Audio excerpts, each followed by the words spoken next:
Good evening, I'm Ann Nyberg. And I'm Darren Kramer. The rain is coming down and the waters of the Connecticut River are rising again tonight. News 8's Bob Wilson live along the river in East Hartford with more on how people are dealing with the possibility of more flooding. Bob? Yeah, you know, it really just starts to rain hard and then it lets up. It starts to rain hard again, lets up. It comes in waves, literally waves, and the river's pretty full. The ground is saturated and people are concerned with all the water we've had from Irene.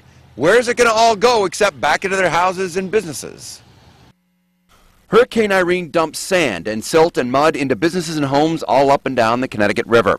Take a look at some of the damage done in Middletown. Floodwaters tore up parts of the boardwalk, flooding the Canoe Club, a restaurant in Harbor Park. It ended up going right up to the second-story window, and right now business owners are just starting to dig out and get their buildings clean. Now there's the threat of more flooding with a day of continuous rain and more to come. This time it won't be the Connecticut River.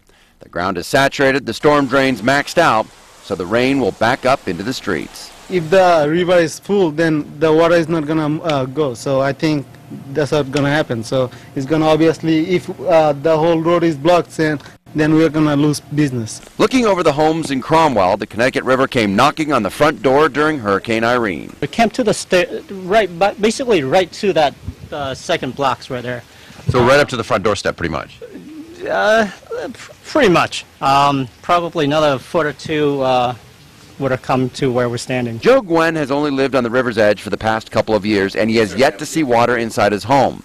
At one point, he considered buying sandbags, but now after Irene gave it all she had and fell short, he feels safe, even with more flood watches and warnings on the way. I feel like we can take on anything now. I mean, the huge winter storms last year, and now, you know, this Irene, and so what's another one, you know? Gives you confidence.